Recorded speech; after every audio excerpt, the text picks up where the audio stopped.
At the mention of the term serial killer, the name Ted Bundy is frequently one of the first to come to mind.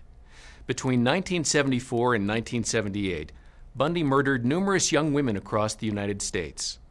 In 1980, he was found guilty for the murder of 12-year-old Kimberly Leach and sentenced to death. After more than a decade of denials, he eventually confessed to 30 murders, and in 1989, Ted Bundy was executed. The night before that execution, he granted an exclusive interview with Dr. James Dobson, who had served on the Attorney General's Commission on Pornography a few years earlier. Bundy had come to the realization that pornography, while it didn't cause him to commit the murders, was a major contributing factor in what he called behavior too terrible to describe.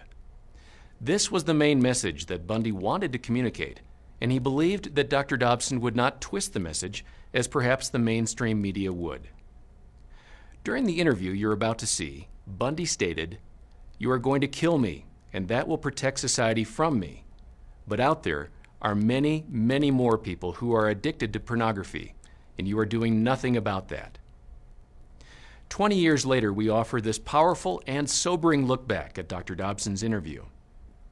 Now, the Ted Bundy story is, of course, an extreme example of the harm caused by pornography. Our intention is not to be alarmist, nor to say that pornography always leads to such deep pathology. This disturbing example does, however, serve to remind us of the untold harm pornography causes individuals, families, and communities. Whether it's through addictions, sexual abuse, child exploitation, skyrocketing STIs, distorted views of sexuality, or divorce, it's hard to deny the negative effects pornography has on society. On his daily radio program, Dr. Dobson shared about the remarkable circumstances surrounding this interview and the media firestorm that followed. Now, here is that historic discussion with Ted Bundy, as recorded on the eve of his execution back in 1989.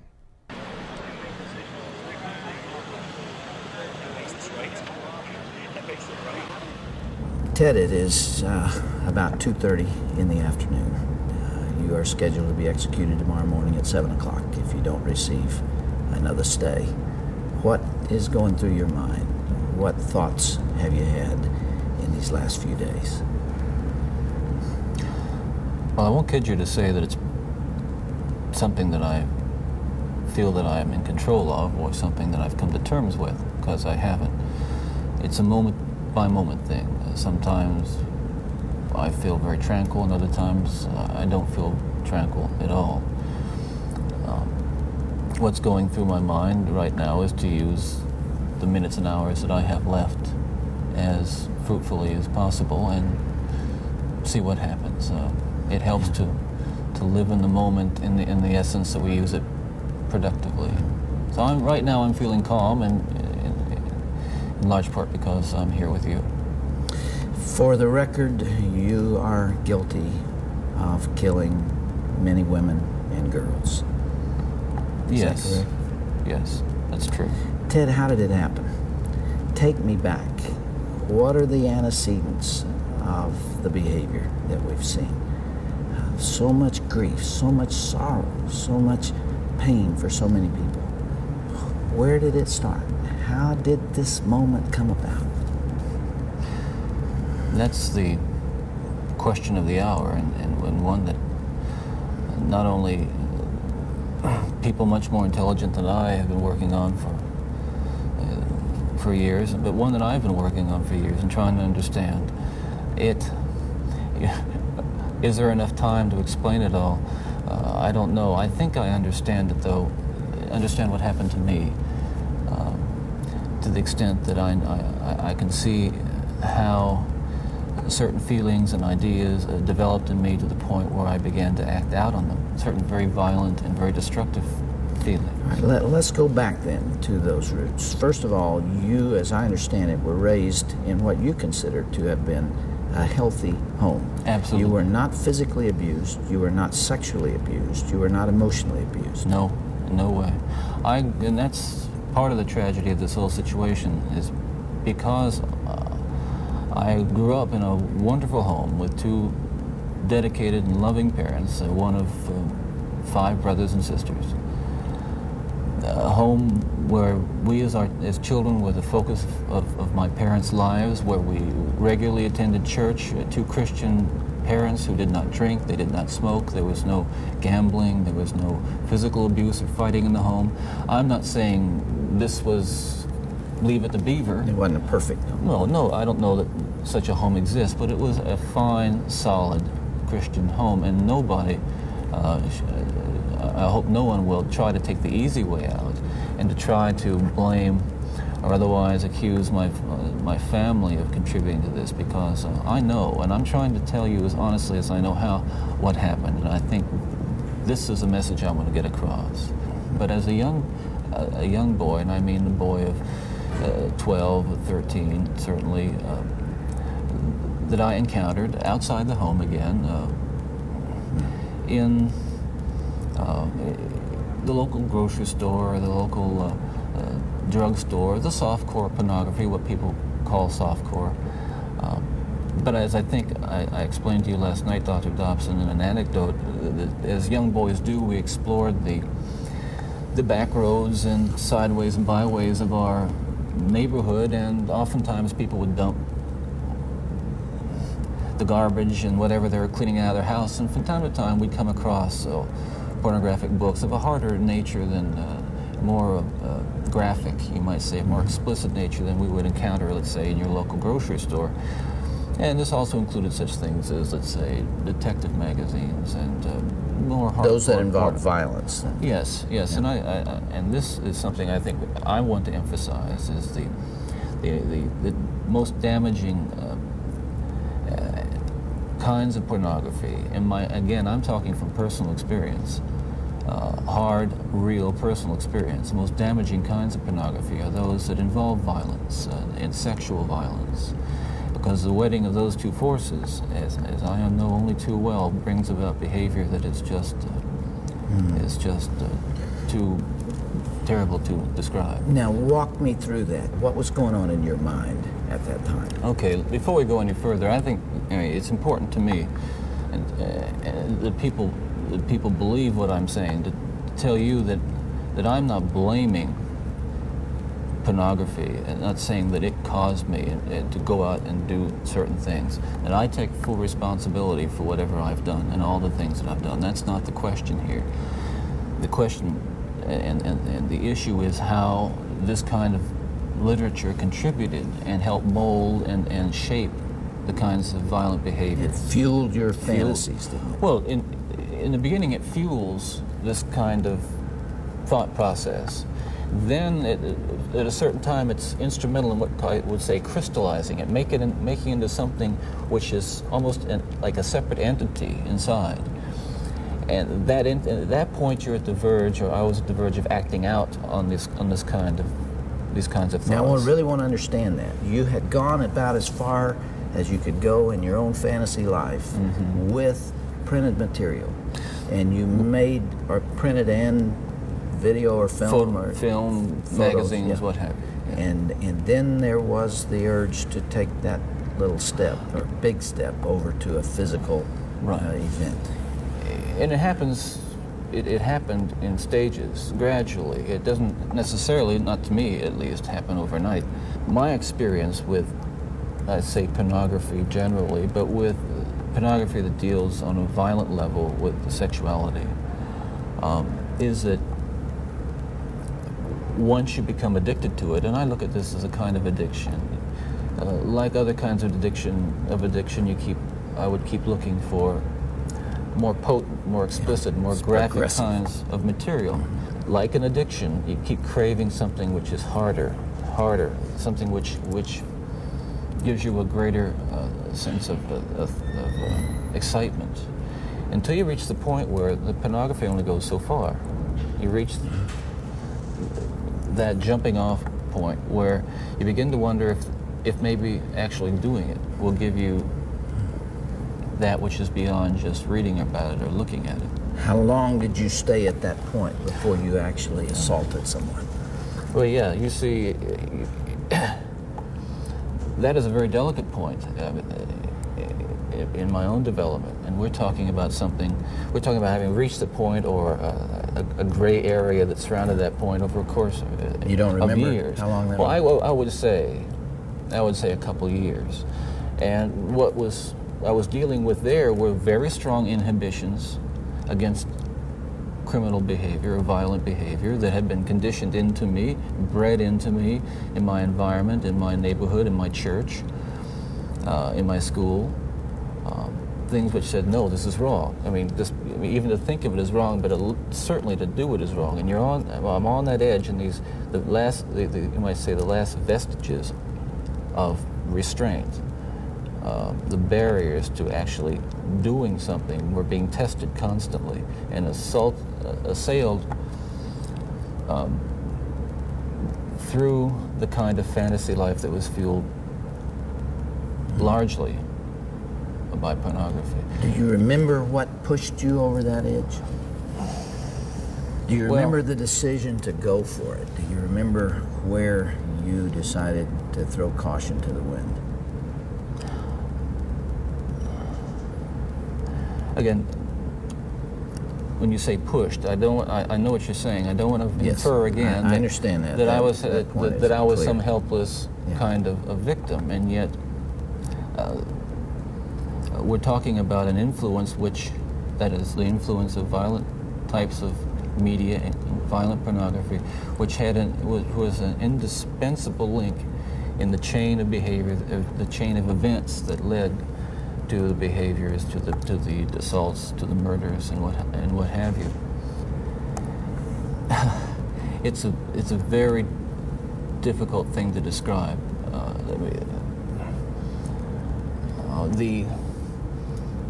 The sensation, of reaching that point where I knew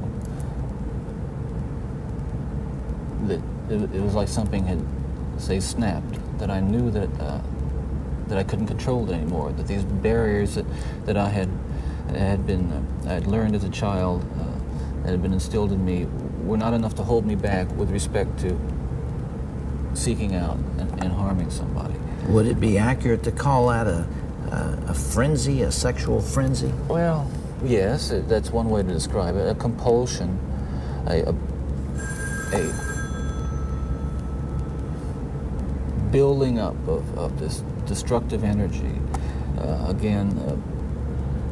Another factor here that I haven't mentioned is the use of alcohol. But I think that what alcohol did, in conjunction with, let's say, my exposure to pornography, was alcohol reduced my inhibitions. At the same time, the fantasy life that was fueled by pornography eroded them further. In the early days, you were nearly always about half drunk when you did these things. Is that right? Yes. Was that always true? I would say that was generally the case, almost without exception. All right, if I can understand it now, there's this battle going on within. There are the conventions that you've been taught. There's the right and wrong that you learned as a child. Mm-hmm. And then there is this unbridled passion fueled by your plunge into hardcore violent pornography. And those things are at war with each other. Yes. And then with the alcohol diminishing the inhibitions, you let go. Well, yes, and you can summarize it that way, and that's accurate, certainly. And it just occurred to me that some people would say that, well, I've seen that stuff and it doesn't do anything to me. And I can understand that. Virtually everyone can be exposed to so-called pornography, and while they're aroused to it to one degree or another, not go out and do anything wrong. Addictions are like that. They affect some people more than they affect others. Well, but there is a percentage of people affected by hardcore pornography in a very violent way, and you're obviously one of them. That was a major component, and I don't know why I was vulnerable to it. All I know is that it had an impact on me that was just so central to the development of the violent behavior that I engaged in. Ted, after you committed your first murder, what was the emotional effect on you? What happened in the days after that?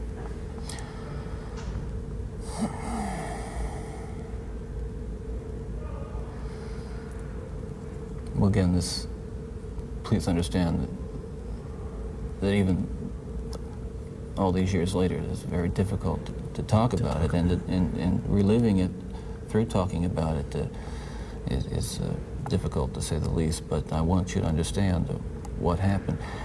It was like coming out of some kind of horrible trance or dream.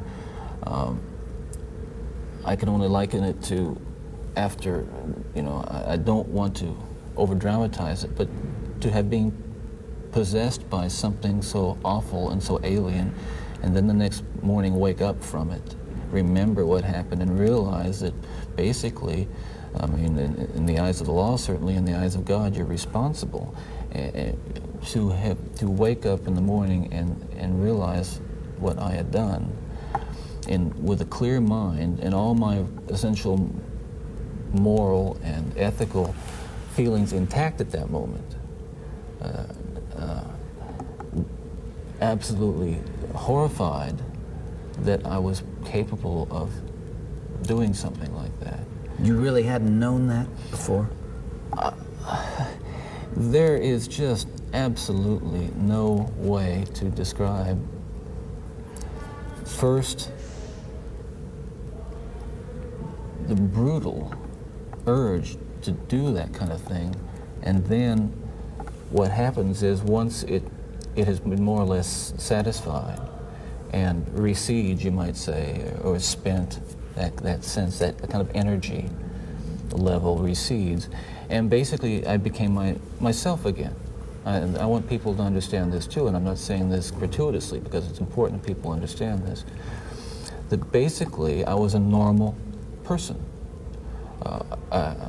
I wasn't some guy hanging out at bars or a bum, or I wasn't a pervert in the sense that, people look at somebody and say, I know there's something wrong with him, and just tell.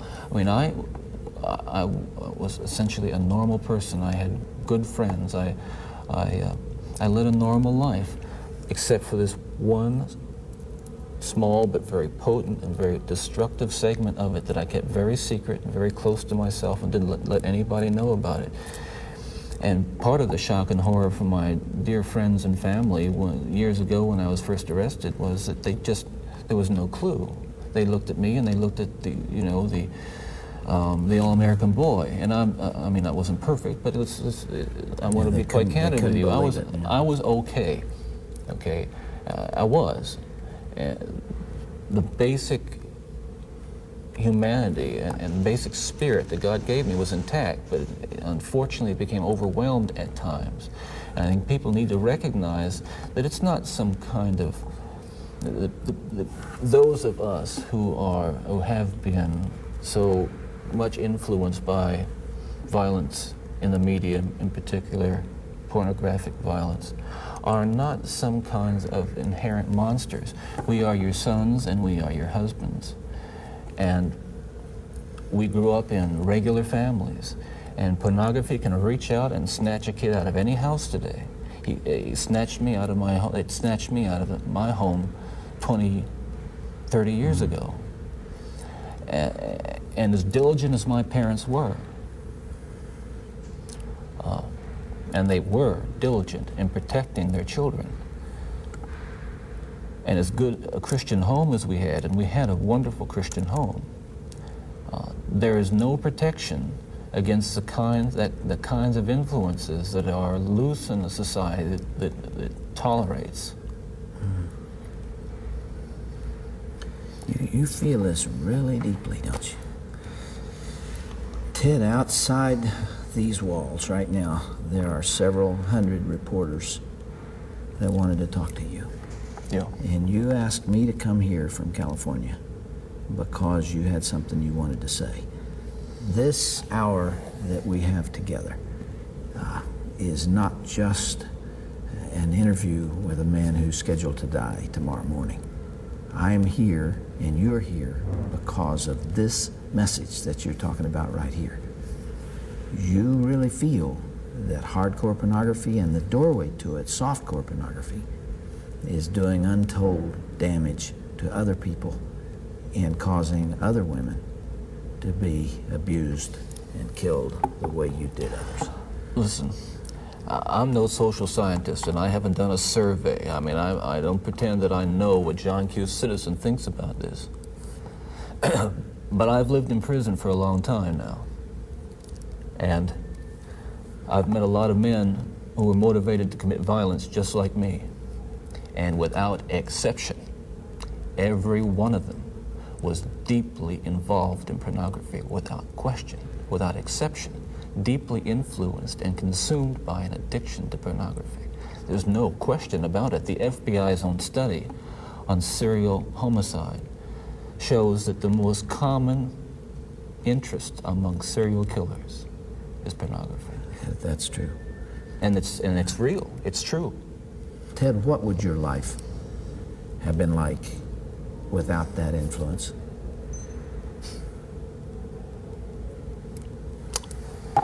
You can only speculate. Yeah. Well, I know it would have been far better, not just for me, and it's, excuse me for being so self-centered here. It would have been a lot better for me and lots of other people. I know that, lots of other innocent people, victims and families. It would have been a lot better. There's no question, but that it would have been a fuller life. Certainly a life that would not have involved, I'm absolutely certain, would not have involved this kind of violence that I have committed. I'm sure, Ted, if I were able to ask you the questions that are being asked out there, one of the most important as you come down to perhaps your final hours, are you thinking about all those victims out there and their families who are so wounded, years later, their lives have not returned to normal. They will never return to normal. Absolutely. Are you carrying that load, that weight? Is the remorse there? Again, I know that people will accuse me of being self-serving, but we're beyond that now. I mean, I'm just telling you how I feel. But through God's help, I have been able to come to the point where much too late, but better late than never, feel the hurt and the pain that I am responsible for. Yes, absolutely. In the past few days, myself and a number of investigators have been talking about unsolved cases, murders that I was involved in. And it's hard to talk about all these years later because it revives in me all those terrible feelings and those thoughts that I have steadfastly and diligently dealt with, and I think successfully, with the love of God. And yet it's reopened that, and I felt the pain and I felt the horror again of all that. And I can only hope that those who I have harmed, and those who I've caused so much grief, even if they don't believe my expression of sorrow and remorse, will believe what I'm saying now, that there is loose in their towns and their communities people like me today whose dangerous impulses are being fueled day in and day out by violence in the media in its various forms, particularly sexualized violence. And what scares me, and let's come into the present now, because what I'm talking about happened 30 years ago, that is, in my formative stages. And what scares and appalls me, Dr. Dobson, is when I see what's on cable TV, some of the movies, some of the violence in the movies that come into homes today with stuff that they wouldn't show in X-rated adult theaters 30 years ago. This stuff... The slasher movies that you're talking about. That stuff is, I'm telling you, from personal experience, the most that is graphic violence on screen, particularly as it gets into the home to children who may be unattended or unaware that they may be a Ted Bundy who has that vulnerability to that predisposition to be influenced by that kind of behavior, by that kind of movie, that kind of violence. There are kids sitting out there switching the TV dial around and come upon these movies late at night, or I don't know when they're on, but they're on and any kid can watch them. It's scary when I think what would have happened to me if I had seen. I mean, scary enough. I mean, that I just ran into stuff outside the home, but to know that children are watching that kind of thing today, or can pick up their phone and dial away for it or send away for it. Can you help me understand this desensitization process that took place? What was going on in your mind? Well, by desensitization, I describe it in specific terms is that each time I'd harm someone, each time I'd kill someone, there'd be an enormous amount, especially at first, enormous amount of horror, guilt, remorse afterwards. But then that impulse to do it again would come back even stronger. Now, believe me, I didn't. The unique thing about how this worked, Dr. Dobson, is that I still felt in my regular life the full range of guilt and remorse about other things, regret and... but you had this compartmentalized... This compartmentalized, very well-focused, very sharply focused area where it was like a black hole. It was like a, like a crack, and everything that fell into that crack just disappeared. Does that make sense? Yeah, it does. One of the final murders that you committed, of course, was apparently little Kimberly Leach, 12 years of age. I think the public outcry is greater there because an innocent child was taken from a playground. What did you feel after that? Were there the normal emotions 3 days later? Where were you, Ted? I can't really talk about that right now. That's too painful. I would like to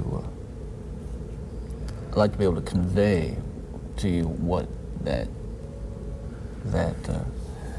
experience is like, but I can't. I won't be able to talk about that. Okay.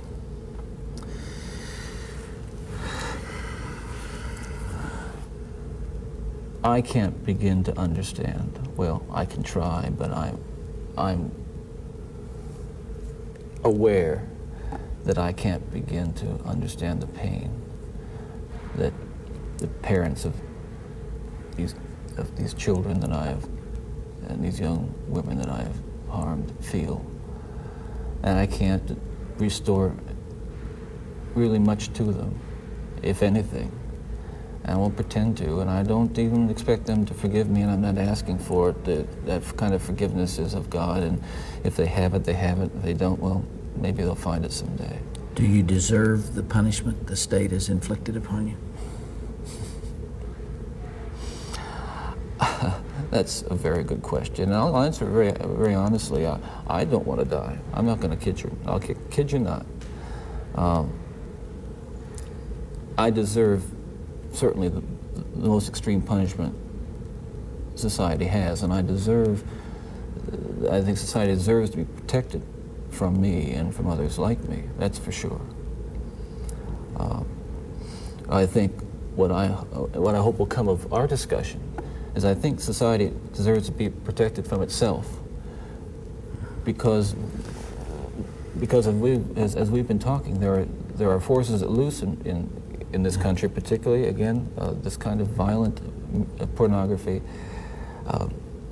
where, on the one hand, well-meaning, decent people will condemn behavior of a Ted Bundy while they're walking past a magazine rack full of the very kinds of things that send young kids down the road to be Ted Bundys. That's the irony.